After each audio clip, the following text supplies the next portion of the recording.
Terima kasih Anda masih di iNews Pagi bersama dengan saya Camar Hena dan Ayah Nufus. Pemirsa, proses pencarian dan evakuasi pendaki Gunung Marapi di Kabupaten Agam, Sumatera Barat yang menjadi korban erupsi masih terus berlanjut. Ya, selain mengevakuasi korban tambahan, tim SAR gabungan juga melakukan penyisiran di sekitar Cadas Marapi.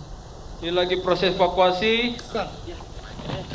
Dari keterangan Kasih Ops Basarnas kelas A Padang, Sumatera Barat, ada 8 korban meninggal dunia yang berhasil dibawa ke Rumah Sakit Bukit Tinggi. Sementara itu ada 10 korban meninggal dunia yang masih dalam proses evakuasi dari posko ke rumah sakit untuk selanjutnya diidentifikasi oleh tim DVI. Pagi ini sekitar pukul 7 pagi waktu Indonesia Barat, petugas akan kembali menggelar operasi SAR untuk mengevakuasi korban. Total ada 23 orang meninggal dunia akibat erupsi Gunung Marapi di Kabupaten Agam, Sumatera Barat.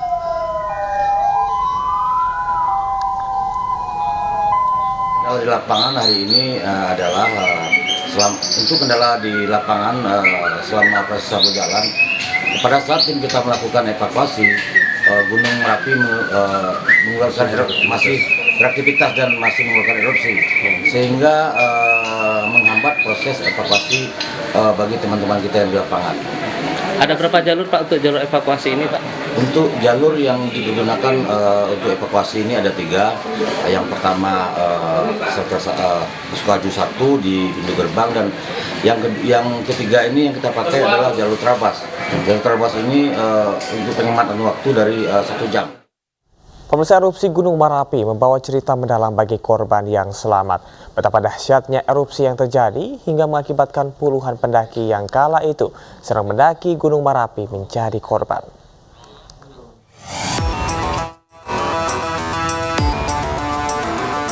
Erupsi Gunung Marapi membawa cerita mendalam bagi sejumlah korban yang selamat. Sebagian besar dari korban mengalami luka bakar serius hingga patah tulang. Betapa dahsyatnya erupsi yang terjadi hingga mengakibatkan puluhan pendaki yang kala itu sedang mendaki Gunung Marapi menjadi korban. Hingga kini tim SAR gabungan dari Basarnas, TNI, dan Polri serta dibantu masyarakat terus berupaya mengevakuasi para pendaki yang masih berada di puncak Gunung Marapi. Sedikit mengenal Gunung Marapi. Gunung Marapi merupakan gunung api paling aktif di Kabupaten Agam dan Kabupaten Tanah Datar, Sumatera Barat. Gunung Marapi memiliki tinggi 2.891 mdpl. Gunung Marapi adalah tipe gunung stratovulkanik, artinya tubuh gunung dibangun oleh akumulasi hasil letusan yang terjadi. Karakter letusan Gunung Marapi merupakan eksplosif dan efusif dengan masa istirahat 4 tahun. Aktivitas Gunung Marapi pertama kali terjadi pada 1807 dan mengeluarkan abu vulkanik. Sejak tahun 1807 hingga akhir 2023 ini, Gunung Marapi telah mengalami aktivitas vulkanik sebanyak lebih dari 50 kali. Tim Liputan iNews melaporkan.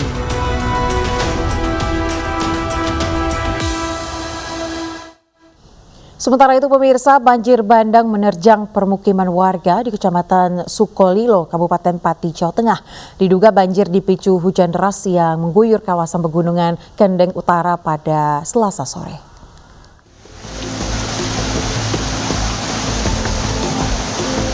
Air deras yang berasal dari pegunungan Kendeng seolah tak terbendung bercampur lumpur pekat dan juga sampah. Banyaknya pegundulan hutan dan penambangan di Tenggarai menjadi penyebab air meluncur deras ke kawasan yang lebih rendah. Banjir bandang terjadi pada Selasa sore. Derasnya air membuat warga cemas. Sungai yang berada di pinggir jalan pun tidak mampu menampung debit air yang tinggi. Banjir bandang selain menghambat jalur Pati Grobogan juga masuk ke permukiman warga. Beberapa barang warga hanyut akibat derasnya arus. Tepatnya jam 4:30, dan ini diakibatkan karena dari hulu itu air meluap dan sehingga di hilir mengakibatkan banyak sekali lumpur yang berserakan di daerah Desa Sukolilo dan mengakibatkan beberapa desa terendam banjir, ada di Gobong, Baturejo, dan juga ada di beberapa desa sebelah, yaitu di desa Kedung Pino. Banjir bandang berangsur surut pada malam hari dan menyisakan material sampah dan lumpur. Petugas BPBD Pati, relawan, dan warga langsung membersihkan material lumpur. Hingga Selasa pukul 21 waktu Indonesia Barat, pihak BPBD Pati masih membersihkan sisa banjir bandang yang membawa sampah dan lumpur. Tidak ada kerusakan dan korban jiwa akibat banjir bandang ini. Dari Pati, Jawa Tengah, Lazarus Sandi, iNews melaporkan. Pemirsa, banjir masih merendam permukiman warga di Kabupaten Aceh Singkil, Aceh. Akibat banjir tersebut, 20.138 warga terdampak. Inilah ribuan rumah warga di desa 29 desa di Kabupaten Aceh Singkil masih terendam banjir. 29 desa tersebut berada di 5 kecamatan, yaitu Kecamatan Simpang Kanan, Gunung Meriah, Kuta Baharu, Singkil Utara, dan Kecamatan Singkil. Banjir juga merendam sejumlah fasilitas umum seperti fasilitas pendidikan, masjid, dan sejumlah kantor pemerintah dan jalan provinsi. Sementara itu, berdasarkan perakiraan cuaca BMKG hingga Januari 2024, Kabupaten Aceh Singkil masih berpotensi hujan. Pantauan Satgas kita di lapangan bahwa sampai dengan hari ini terdampak 29 desa di dalam 5 kecamatan. Terdampak kepada 5.169 KK dengan jumlah jiwa 20.138. Ya, pemirsa, longsor menutup jalan poros Sinjai Malino, Kabupaten Sinjai, Sulawesi Selatan. Selain menutup jalan, longsor menimbun 2 rumah warga dan mengakibatkan 1 orang terluka.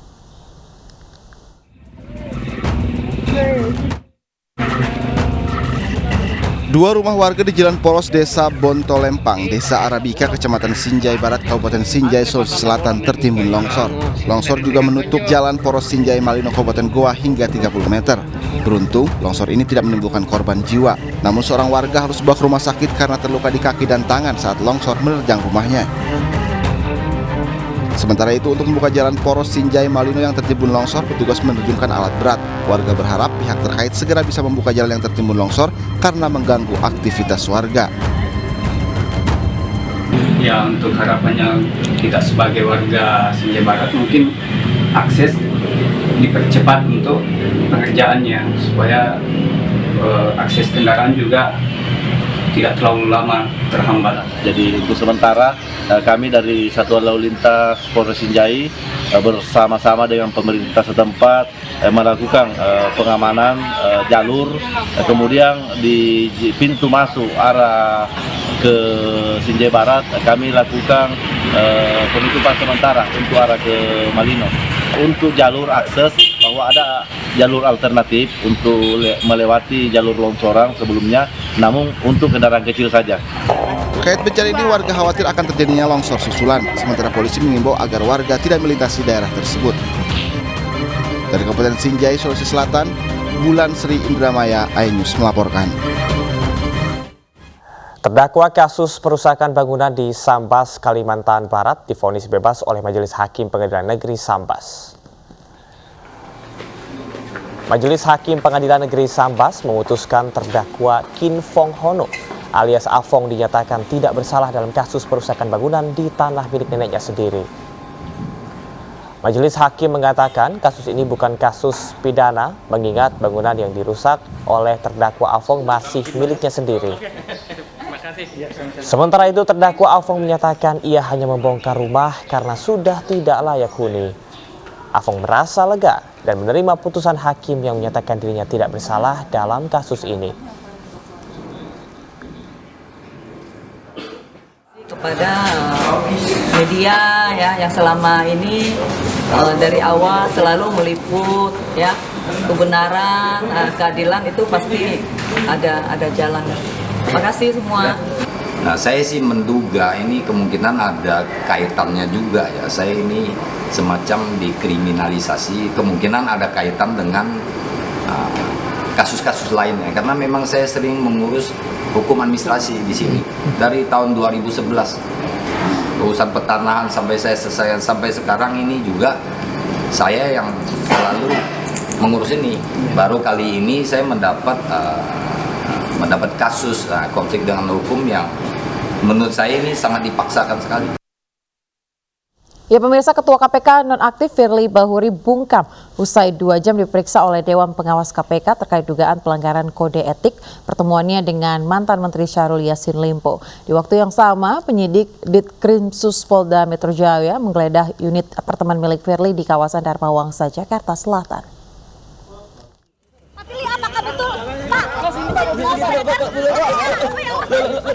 Ketua KPK nonaktif Firly Bahuri bungkam usai dimintai keterangan oleh Dewan Pengawas KPK selama 2 jam terkait dugaan pelanggaran kode etik pertemuannya dengan mantan Menteri Pertanian Syahrul Yassin Limpo. Pada saat kedatangannya di gedung KPK Selasa pagi, Firly yang telah ditetapkan tersangka oleh Polda Metro Jaya menjawab singkat kedatangannya untuk memenuhi panggilan kedua Dewan Pengawas KPK. Saya datang memenuhi panggilan Dewas ya. Nanti saya sampaikan setelah itu ya. Oke, makasih ya. Di saat yang bersamaan dengan pemeriksaan Firly oleh Dewan Pengawas KPK, penyidik Ditkrimsus Polda Metro Jaya menggeledah unit apartemen milik Firly di kawasan Dharma Wangsa, Kebayoran Baru, Jakarta Selatan. Pintu gerbang apartemen dijaga ketat oleh petugas keamanan. Maaf ya. Firly juga bungkam ketika awak media bertanya terkait penggeledahan unit apartemen miliknya.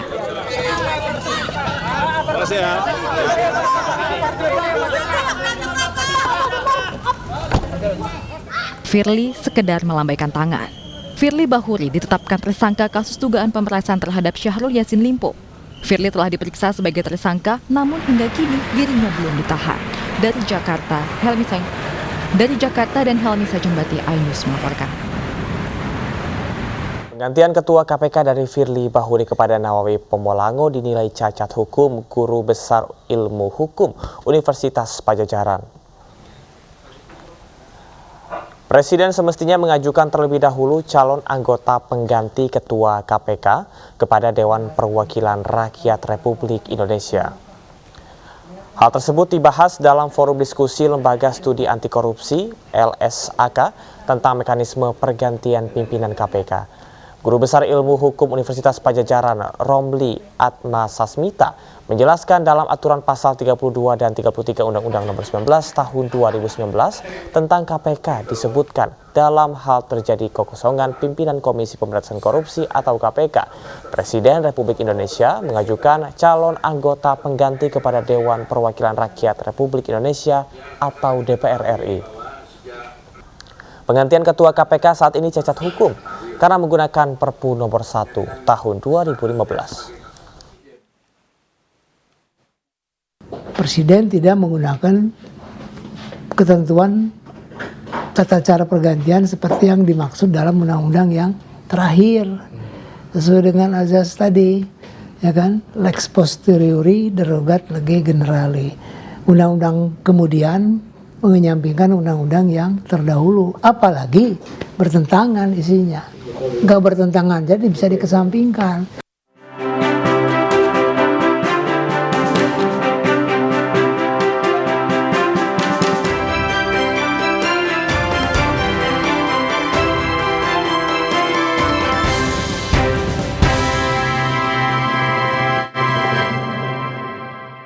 Kita ke informasi lainnya, pemirsa. Aiman Wicaksono selesai diperiksa dan dicecar 60 pertanyaan dalam waktu 5 jam.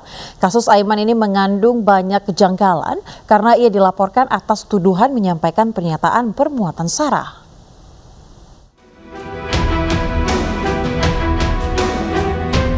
Juru bicara TPN Ganjar Mahfud, Aiman Wicaksono, selesai diperiksa dan dicecar 60 pertanyaan dalam waktu 5 jam sejak pukul 10 pagi. Aiman didampingi oleh tim kuasa hukum Roni Talapesi, Tama Langkun, serta relawan Ganjar. Pemanggilan kali ini adalah yang kedua kalinya setelah pemanggilan pertama pada 1 Desember 2023. Aiman Wicaksono dipanggil polisi buntut pertanyaannya dalam konferensi pers tim pemenangan Ganjar yang dianggap menyudutkan institusi Polri yang diduga tidak netral dalam pemilu 2024. Banyak kejanggalan dalam laporan yang dilayangkan kepada Aiman. Pasalnya laporan yang masuk ke polisi terjadi dalam waktu yang bersamaan. bahwa pelaporan terhadap saya ini juga sangat janggal. Ya, bukan hanya soal 6 laporan yang disampaikan kepada saya dalam satu hari secara serentak, tapi pasal-pasal yang dilaporkan kepada saya juga pasal yang luar biasa berat, yakni pasal ujaran kebencian terkait dengan SARA, suku, agama, ras, dan antar golongan. Saya juga bingung di mana kemudian aspek SARA-nya. Lalu kemudian pasal ujaran kebencian terhadap SARA ini punya konsekuensi hukum yang tidak ringan, di atas 5 tahun penjara ancaman pidananya. Dan pada saat saya konferensi pers itu jelas saya mengatakan bahwa saya mendapatkan informasi ABC ya, bla bla bla, dan di ujungnya saya sampaikan bahwa mudah-mudahan informasi yang saya terima ini salah. Ini artinya memang untuk mengingatkan, bukan bicara untuk memfitnah, menyebarkan kabar bohong dan sebagainya. Selesai diperiksa, Aiman menyampaikan pesan untuk masyarakat agar tidak takut untuk bersuara. Dari Jakarta, tim liputan iNews melaporkan. Pertunjukan satir politik yang digelar Butet Kertarajasa di Taman Ismail Marzuki, Jakarta diduga mendapat intimidasi dari aparat kepolisian. Sementara itu, Kadif Humas Polri, Irjen Polisi Sandi Nugroho, menegaskan Polri netral di pemilu 2024. Selamat malam semuanya, salam dan bahagia. Senang sekali. Pertunjukan bermuatan satir politik yang digelar oleh Butet Kertarajasa di Taman Ismail Marzuki 1 Desember lalu diduga mendapat intimidasi dari aparat kepolisian. Dugaan intimidasi itu terjadi sore hari sebelum acara berlangsung. Sejumlah kepolisian dari Polsek Cikini mendatangi acara dan meminta penyelenggara membuat surat pernyataan. Surat pernyataan ini berisi agar tidak menampilkan pertunjukan dengan unsur politik. Selain tidak menyinggung materi berbau politik, surat ini juga mencantumkan komitmen penanggung jawab teater tidak melakukan dan menyebarkan bahan kampanye pemilihan umum dan tidak memakai atribut kampanye. Butet Kertarajasa pun menandatangani surat tersebut. Penulis naskah teater Agus Nur menyatakan surat pernyataan ini merupakan intimidasi. Sementara itu, Kadif Humas Polri Irjen Sandi Nugroho menegaskan Polri netral di pemilu 2024. Butet Kertarajasa ini ada tanggapan? Ya, jadi gini, polisi netral dalam kegiatan-kegiatan yang sudah disampaikan kepada apabila ada oknum yang tidak seruan, silakan. Jadi kita tidak usah berpersepsi, tidak usah berandai-andai, jangan katanya. Diketahui teater yang digelar Butet Kertarajasa mengusung tema konflik politik yang terjadi antara kubu yang sebelumnya bersahabat. Teater Musuh Bebuyutan ini digelar tanggal 1 hingga 2 Desember 2023. Acara tersebut dihadiri oleh Cawapres Mahfud MD. Mahfud menyebut dia hadir ke acara ini bukan sebagai Cawapres, tapi Mahfud tertarik dengan teater tersebut, terlebih Butet Kertarajasa sebagai pemerannya.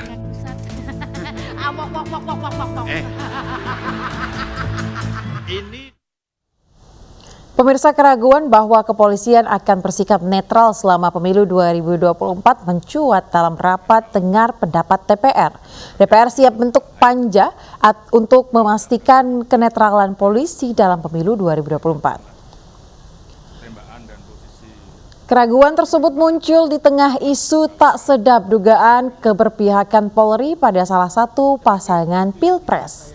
Wacana pembentukan panitia kerja pengawasan netralitas Polri pun muncul. Isu ketidaknetralan khususnya kepolisian membuat sikap sebagian anggota Komisi 3 jadi serba wanti-wanti. Terkait wacana tersebut, sebagian pihak menilai hal tersebut relevan demi mengingatkan institusi Polri agar tetap netral di momen hajatan politik. Namun sebagian pihak juga menilai hal tersebut tidak perlu karena diyakini Polri mampu menyelenggarakan dan menjaga pemilu 2024 dengan baik. Komisi 3. Saya pikir itu yang bisa saya. Komrad Desmond, berikutnya, nah ini baru sampai Tiko. Wakil Presiden Kiai Haji Ma'ruf Amin mengkritisi skema debat khusus Cawapres pada Pilpres 2024. Kiai Ma'ruf menyatakan capres atau cawapres harus mampu tampil mandiri agar masyarakat mampu mengetahui kemampuan pilihannya. Ya, kalau dulu memang tidak ada perdebatan sebelum perdebatan itu nggak ada. Jadi ada perdebatan sebelum debat. Nah sekarang ada debat karena ada isu bahwa nanti kalau itu akan didampingi. Ya, kalau dulu pengalaman saya ada yang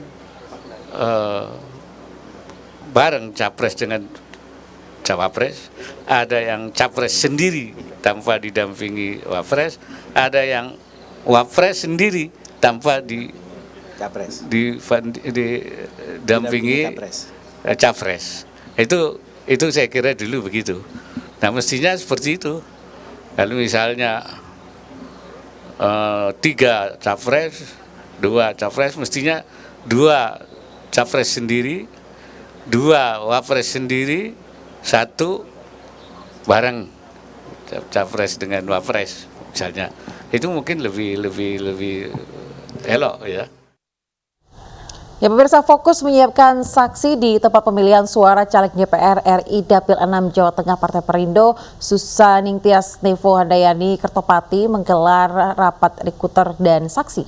Ya, usai menggelar rapat rekruter saksi, Susaningtyas menggelar nobar bersama warga tayangan program Uang Kaget MNC TV di Wonosobo, Jawa Tengah.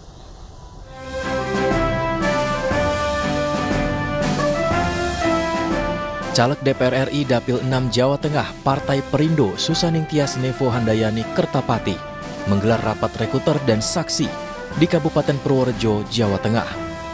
Rekruter dan saksi ini digelar untuk mendongkrak jumlah pemilih Partai Perindo pada kontestasi 2024 mendatang. Kami para caleg dari Partai Perindo memperkenalkan diri sekaligus bersilaturahmi dengan warga yang ada di Pituru dan menyampaikan visi dan misi dari Partai Perindo, utamanya bahwa Partai Perindo itu sangat memperhatikan UMKM. Usai menggelar rapat rekruter dan saksi, caleg DPR RI Dapil 6 Jawa Tengah yang akrab dipanggil Nuning ini menggelar nonton bareng bersama warga di Desa Gondang, Kecamatan Watu Malang, Kabupaten Wonosobo, Jawa Tengah. Lokasi nobar tayangan program Uang Kaget MNC TV di Wonosobo ini merupakan desa tempat tinggal target Uang Kaget Bapak Wahidi dan Ibu Rentes. Bersama pasangan Capres Ganjar Pranowo dan Mahfud MD, Partai Peduli Rakyat kecil ini yakin bisa menjadi pemenang pemilu untuk membawa Indonesia lebih sejahtera. Tim Liputan iNews melaporkan.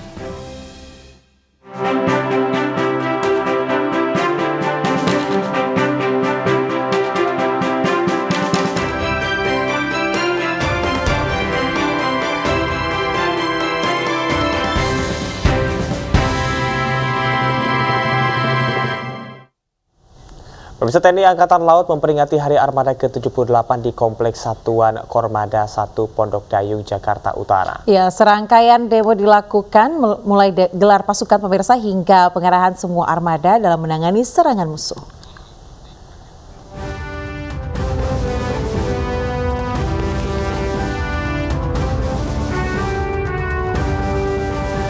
Peringatan Satuan Hari Armada RI ke-78 menampilkan defile dan demonstrasi mulai kecakapan prajurit TNI Angkatan Laut, atraksi pesawat, helikopter, hingga kecanggihan armada laut lainnya yang mewakili Armada 1, 2, dan 3. Kali ini para prajurit serta alutsista TNI Angkatan Laut menampilkan kemampuan menghalau ancaman peperangan udara, termasuk ancaman serangan dari pesawat nirawak alias drone. Peringatan Hari Armada 2023 digelar di Dermaga Kesatrian Pondok Dayung, Jakarta Utara. Adalah ancaman drone ya, karena ini melihat dari situasi perkembangan lingkungan strategis saat ini, di mana peperangan yang kita lihat bersama di Ukraina maupun di Timur Tengah, itu drone itu sangat efektif digunakan untuk peperangan. Dan ini juga tidak menutup kemungkinan akan menjadi ancaman juga bagi kita. Untuk itu kita harus mempersiapkan unsur-unsur kita dengan peralatan elektronik jammer yang canggih yang bisa menghalau drone itu. Tadi didemokan juga bagaimana kita menghalau anti udara ya, peperangan anti udara. Itu juga penting karena serangan drone juga ini termasuk adalah peperangan anti udara.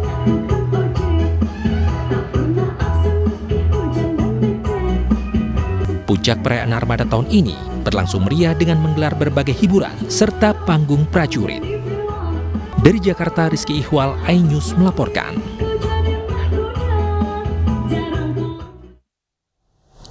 Pemirsa, puluhan korban kecelakaan lalu lintas mendapatkan bantuan mulai dari kaki palsu hingga kursi roda. Imbauan keselamatan berlalu lintas serta pencegahan kecelakaan juga dilakukan dalam acara ini.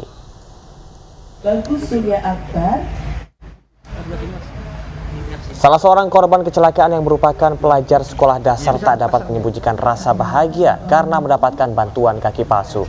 Ia menjadi korban kecelakaan lalu lintas ditabrak pengendara sepeda motor saat menyeberang usai pulang sekolah.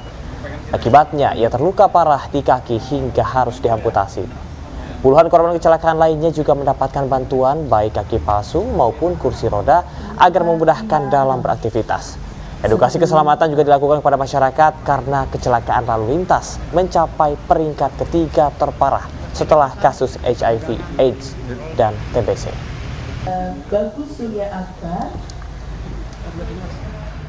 Lagi ngapain?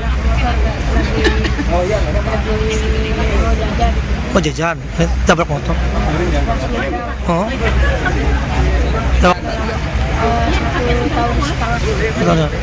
WHO sudah merilis ranking ketiga ya dari penyakit HIV/AIDS dan TBC. Ketiganya adalah kecelakaan lalu lintas yang berakibat korban meninggal dunia. Ini kita gelorkan, ya, kita introspeksi korban kecelakaan ini dari kita, keluarga kita, ya. Tadi udah saya sampaikan, lingkungan kita sampai ke semuanya, sehingga seluruh masyarakat Indonesia bisa terinformasikan betapa. Tawuran antar pelajar sekolah pemirsa pada sekolah menengah jurusan ini terjadi di Jalan Pesanggerahan Kembangan Selatan, Jakarta.